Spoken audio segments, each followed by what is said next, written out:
Welcome to Coffee Break. Thoughtful conversations for a busy world.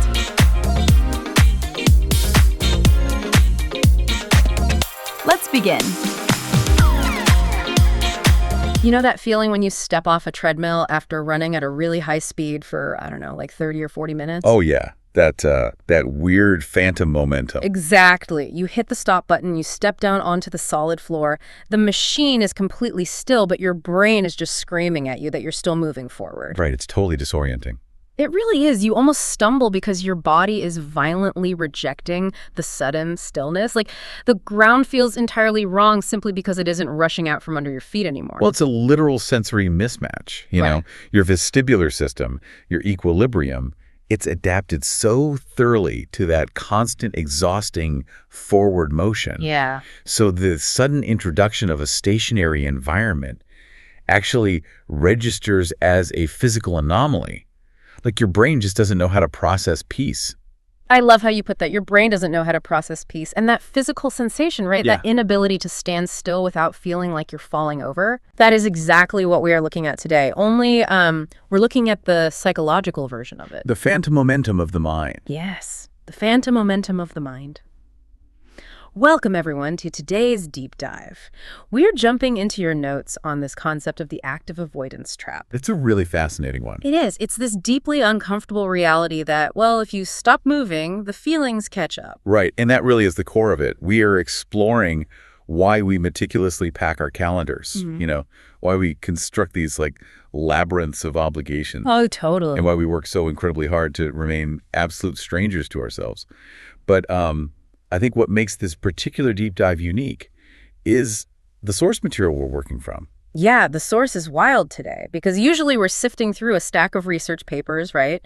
Or maybe a thick sociology book or some massive meta-analysis of behavioral data. Right, pages and pages of data. Exactly. But today we are focusing our entire analytical lens on just 15 words. So brief. It's incredibly brief. It's a single excerpt from a concept titled The Busy Mind's Shield Against Solitude. And the core text we are deconstructing today is just this. Quote, "Your busy schedule is just a way to avoid your own thoughts."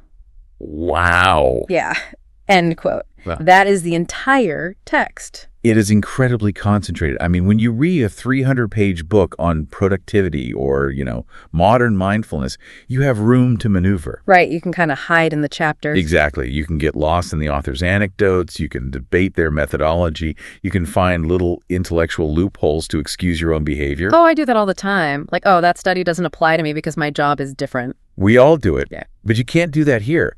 This text doesn't ask for a debate. It basically delivers a diagnosis. Diagnosis, yeah. It forces us to reckon with the raw underlying mechanics of our daily behavior, and there's just no padding to soften the blow. None at all. So to really get to the bottom of how those mechanics work, we have to look at the framing first, right? Right. Because before we even touch the idea of a schedule, we need to look at the title of the concept, The Busy Mind's Shield Against Solitude. The anchor there is the word shield. Yes, Yeah. the shield. Because we talk about having a busy mind all the time, don't we? But we usually frame it as a byproduct of success. Oh, absolutely. It's a total status symbol. Right. Like, if someone asks how you are and you say, oh, I'm just so busy, my mind is constantly racing, society kind of translates that as, I am important, I am needed, my life is really full. Yeah, what's fascinating here is how we treat busyness. Yeah. We view the busy mind as this engine, you know, an engine that's running hot because it's producing so much value. Like a high-performance machine. Exactly. But the source completely subverts that. By calling it a shield, it removes the nobility from the equation. Wait, say more about that. Removes the nobility. Well, think about it. A shield is not an engine. It's not a tool of creation. You don't build anything with a shield. Right, you don't. It is strictly a defensive mechanism used to block an incoming attack. So the implication is that a busy mind isn't a productive state at all. It's a highly defensive posture. Okay, let's unpack this, because that changes the entire perspective. Instead of being this high-achieving engine, you are actually in a state of defense. You're bracing for impact. Yeah. It reminds me of, you know when you're driving an older car and the engine starts making this terrifying, expensive-sounding rattling noise? Oh, the worst sound in the world. Truly. And what is the most common, immediate human reaction? You don't pull over and open the hood. No, you definitely don't. You reach over and you turn the car radio all the way up. Yes.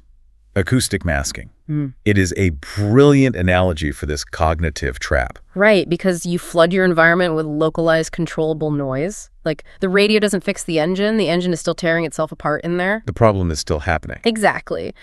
But the loud music creates enough immediate sensory overload that you just don't have to engage with the reality of the breakdown. You're using the noise as a shield against the problem. Yeah, exactly. And we do the exact same thing with our cognitive bandwidth. How so? Well, the human brain has a limited amount of processing power. Think of it like the RAM in a computer. We only have so much working memory at any given second. Right, you can only hold so many tabs open. Precisely. So if we intentionally flood that working memory with micro-urgencies, like drafting an email in our head, mentally rehearsing a conversation we need to have tomorrow. Or trying to remember to buy milk. Right. Or listening to a podcast while folding laundry. If we do all that, we are cranking up the mental radio. Oh, wow. We are artificially monopolizing our own cognitive bandwidth, so there is literally no processing power left for existential reflection. We are occupying all the open slots in our brain so that nothing uncomfortable can slip in. Exactly. If your brain is fully occupied trying to, optimize your commute time while simultaneously listening to the morning news. Which so many of us do. Right. If you're doing that, your brain cannot concurrently process the fact that you might be deeply unfulfilled in your career. Oof. Yeah. Or that you're still carrying resentment from an argument you had 3 weeks ago. The busy mind isn't accidental, It is a highly effective, actively managed sound wall. Actively managed. That's heavy. Which brings up the next logical question, right? Hmm. If we are cranking the radio, if we're hoisting this shield and managing this sound wall all day long, what exactly is the rattling in the engine we're so desperate not to hear? That is the million-dollar question. And the title gives us the first half of the answer. Solitude. It's the busy mind's shield against solitude. Right. And I think we need to define how the text is using the word solitude here, because modern culture has really distorted that concept. Oh, completely. If you look online, solitude is marketed as an aesthetic. Yes, it's a cabin in the woods with a cup of matcha tea. Or like a luxurious spa day. It's marketed as this gentle, restorative retreat, a luxury item you purchase with a weekend getaway. Exactly. Yeah. But if we connect this to the bigger picture, the text treats solitude not as a retreat, but as a vacuum. A vacuum, like in physics. Yes. Think about the physics of a vacuum. When external pressure is removed, whatever is left inside expands to fill the space. Right. Nature abhors a vacuum. Exactly. So when the external world goes quiet, when the physical and social movement stops, when the car engine is turned off, when the screens go dark. When the treadmill stops. Right. That sudden absence of input creates a massive psychological vacuum. And the source implies that this vacuum is never actually empty. Wait, so what fills it? It's instantaneously filled to the self. Oh man, that is the phantom momentum kicking in. The second the treadmill stops, your internal world violently asserts itself, which leads right to the core sentence of our text, doesn't it? Quote, "Your busy schedule is just a way to avoid your own thoughts. The threat isn't just the quiet room. The threat is what the quiet room forces you to look at." It forces a confrontation. When the external noise drops away, the internal monologue becomes the loudest thing in the room. And you can't ignore it anymore. Right. And for a lot of people, that internal monologue hasn't been listened to in years. It's like walking into a room with a stranger who knows every single one of your secrets. That is a terrifying image, but so accurate. Let's ground this in a really common microscopic moment of modern life, because we've all been there. Sure. Think about being the listener right now. You are waiting in line at the grocery store. Oh, a classic scenario. Right. The person in front of you is paying with a check, or they're arguing about a coupon or something, and suddenly you are trapped. Trapped in the silence. Trapped in 30 seconds of completely unplanned stillness. You have no task. You have no immediate objective. Notice what happens to your body in that specific moment. The physical reaction. Yes, your hand physically twitches toward your pocket to grab your phone. It's an almost involuntary reflex. It is. You aren't reaching for your phone because you suddenly remembered an urgent email that needs to be sent right this second. Not at all. You are reaching for it because the vacuum just opened up in front of you. The stillness hit. Yeah, the stillness hit. And the discomfort is so visceral and so immediate that you need to plug the hole. You need the radio back on. Exactly. The screen brightness hits your eyes. The feed starts scrolling, the RAM fills back up, and the relief just washes over you. You've successfully masked the engine noise again. And that micro moment at the grocery store reveals the core mechanic of the active avoidance trap. It really does. It demonstrates how incredibly low our tolerance for our own internal company has become. I mean, the text emphasizes your own thoughts. Yeah, your own thoughts. The word own is doing a lot of heavy lifting there. These aren't foreign invaders. They belong to you. You are the architect of the very thing you are running from. Okay, here's where it gets really interesting, though. Let me push back on that for a second. Please do. Are we assuming that everyone's thoughts are inherently dark or traumatic? Like, are we saying that the reason people twitch for their phones is because if they stand in the grocery line for 30 seconds, they're going to be flooded with repressed childhood trauma? That's a great question. Or is the terror actually rooted in something much more mundane? Like, is the danger the thoughts themselves or just the pure, raw vulnerability of having nowhere to hide? That is the crucial distinction to make. Are we afraid of the content of the thoughts or the context of the silence? The content or the context. I like that. Right. For some, yes, the content might be genuinely painful. But for the vast majority of people, I'd argue it is the unfamiliarity of the context. Because we never experience it anymore. Exactly. Because we spend so much time hiding behind the shield of our busy minds, our own thoughts become alien to us. We treat them as hostile entities simply because we have lost the muscle memory of sitting with them. We don't know how to just be. Right. In that 30-second vacuum at the store, you are suddenly stripped of your external modifiers. What do you mean by external modifiers? Well, you are not actively being the productive employee in that moment. Yeah. You are not the attentive parent. You are not the consumer engaging with the media. Right. You are just a human being standing in a room, existing. And for a modern person whose entire identity is tied to action and output, that unprotected state of pure existence feels like free fall. It feels like you're failing at something because you're not doing anything. Yeah, exactly. And if you stop moving, the feelings catch up, and those feelings might not even be trauma, like you said. No, they rarely are in those micro moments. They might just be a profound sense of boredom or a quiet realization that you're just mildly dissatisfied with your routine, or even just a random weird memory from 5 years ago. Right, just normal human mental static. But because we aren't used to processing any unfiltered internal data anymore, any thought that bubbles up feels like a threat to the equilibrium. It feels like an anomaly. So we keep the treadmill running. We maintain the phantom momentum because it's predictable. It's a controlled environment. Exactly. Which brings us to the methodology. Right, how we actually pull this off. Right. If the busy mind is the shield and our own thoughts are the perceived threat, how do we actually execute this massive daily campaign of avoidance? We don't just hope we stay busy, do we? No, we engineer it. We institutionalize the avoidance through the schedule. Yes. Quote, "Your busy schedule is just a way to avoid your own thoughts." Let's look at the calendar. When I pull up my digital calendar for a typical week, it looks like a brick wall. A very colorful brick wall. Oh, completely color-coded. Structurally sound, like 8 a.m. commute podcast, 9 a.m. stand-up meeting, 10:15 a.m. client call, 12 p.m. eat lunch while answering Slack messages. Can't waste lunch. Never. 5:30 p.m. gym with a customized high-energy playlist. To me, and to a lot of people listening, it feels like an architecture of success. It feels responsible. But the text dismantles that architecture entirely, and it does so by deploying a single, incredibly aggressive word. Oh, I know which word you're going to say. I want to spend some real time on the linguistic weight of the word just. Yeah. Your busy schedule is just a way. In the context of modern hustle culture, that might be the most offensive word you could possibly use. It's totally dismissive. It takes all the air out of the tires. It really does. It strips the schedule of all its manufactured dignity.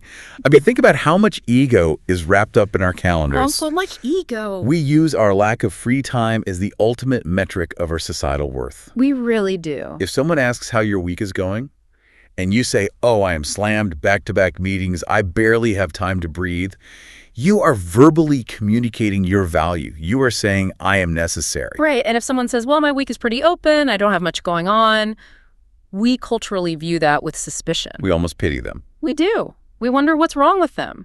Why isn't anyone demanding their time? Right. But the word just brutally invalidates that entire value system. It looks at your color-coded, meticulously packed calendar and says, All those meetings you think are crucial, all those errands you believe are holding your life together. Yeah. They aren't monuments to your importance. They are just a psychological coping mechanism. Wow. That stings a bit. It reduces the sprawling, complex narrative of our daily lives to a singular, desperate defensive strategy. It says you aren't a high-powered achiever. You are just someone running from a quiet room. Okay, I have to play devil's advocate here. Go for it. Because I can hear people listening to this and getting frustrated. They're driving right now, gripping the steering wheel, saying, come on, is it really fair to say a busy schedule is just avoidance? It's a fair question. What about the single parent working 2 jobs to feed their kids? What about the person trying to pay off massive medical debt by driving an Uber on the weekends? Right. Are we telling them that their grueling schedule is just a psychological trick they're playing on themselves? Like, isn't that just pure survival? That is a vital pushback. Yeah. And it really highlights the specific target of this concept. The quote is not indicting the labor required for survival. Okay, so there's a distinction. A huge distinction. If you are working a second shift to keep the lights on, your schedule is dictated by economic necessity. That is not a shield. That is a survival mechanism. Right. What this text is targeting is discretionary busyness.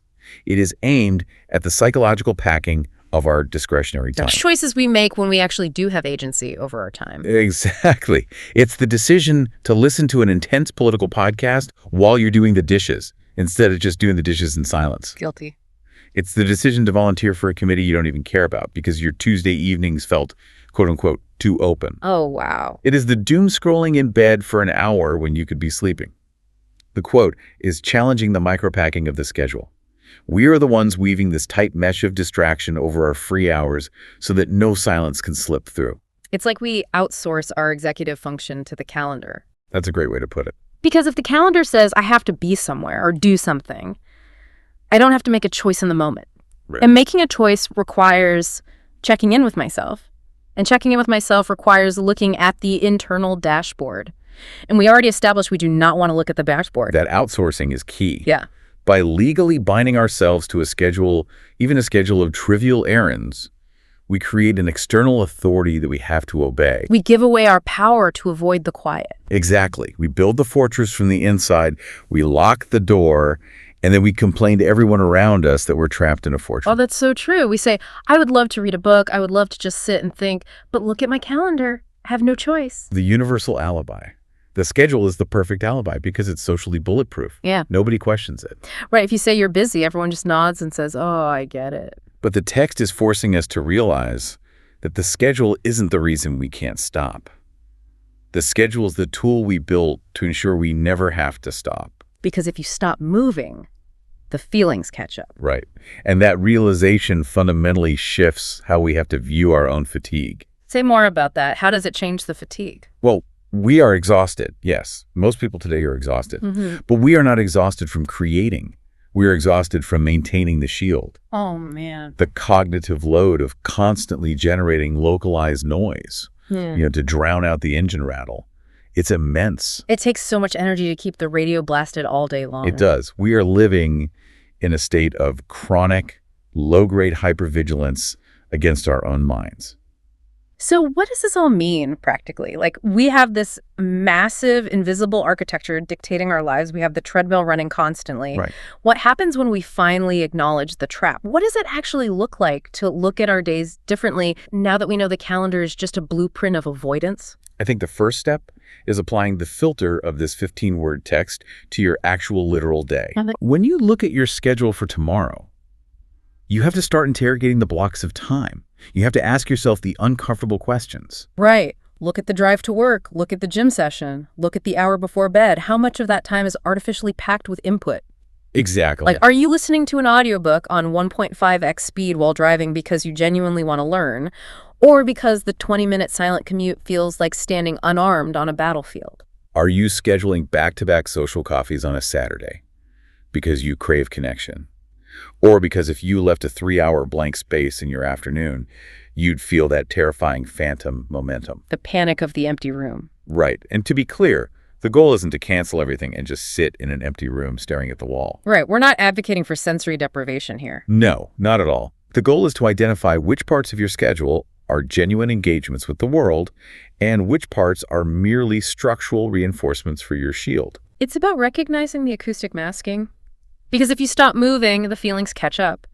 But I think the profound tragedy of the active avoidance trap is that by outrunning the uncomfortable feelings, we end up outrunning everything else too. That is the real danger. Yeah. In our desperate attempt to shield ourselves from the perceived threat of our own thoughts, we end up living incredibly shallow lives. We stay on the surface. We skim across the surface of our own existence, constantly skipping like a stone across the water. We are terrified that if we lose momentum, we'll sink. But sinking is where the substance is. The depths are where genuine self-awareness actually resides. Yeah. It's where creativity actually originates.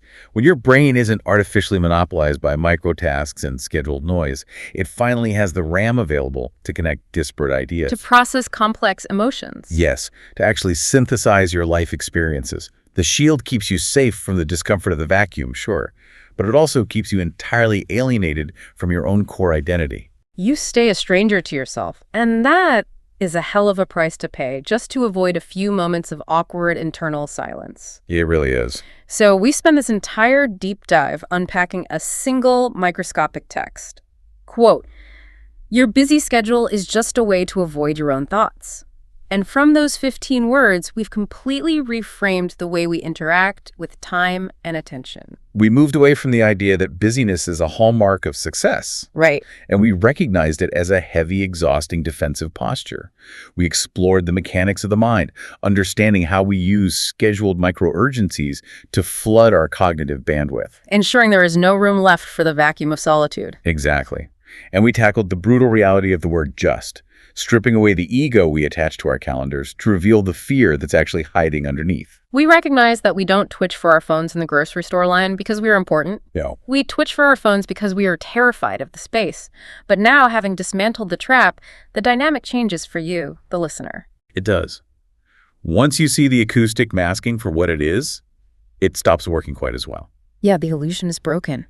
The next time you feel that phantom momentum, the next time you feel the visceral urge to fill a quiet moment with a podcast or an unnecessary errand, you will know exactly what you are doing. They're hoisting the shield. And that awareness is the invitation. It is an invitation to step onto the battlefield of solitude without your armor, just for a moment. To let the vacuum open up and see what actually fills it. Right. To discover that your own thoughts, even the uncomfortable ones, are not the enemy you believe them to be. They are simply you, waiting to be heard after a lifetime of being drowned out by a carefully curated schedule. It takes courage. It takes so much courage to let the feelings catch up. So, as we wrap up this deep dive, I want to leave you with a final practical scenario. A mental exercise to really test the weight of the shield you are carrying right now. This is a good one. Imagine if by some absolute, uncontrollable miracle, your schedule suddenly cleared completely for tomorrow. You wake up and the calendar is blank. Completely empty. Every meeting is canceled. There are no chores required of you. Your phone has 0 notifications. Nobody needs your labor, your input, or your attention. You have 24 hours of uninterrupted, completely undistracted silence stretching out in front of you. Just you and the vacuum. Be brutally honest with yourself. As you look at that completely empty day, would your very first instinct be a profound physiological wash of relief? Or would you feel a sudden urgent panic? A frantic need to find something, anything to plug the hole and fill the void before your own thoughts finally had a chance to say hello.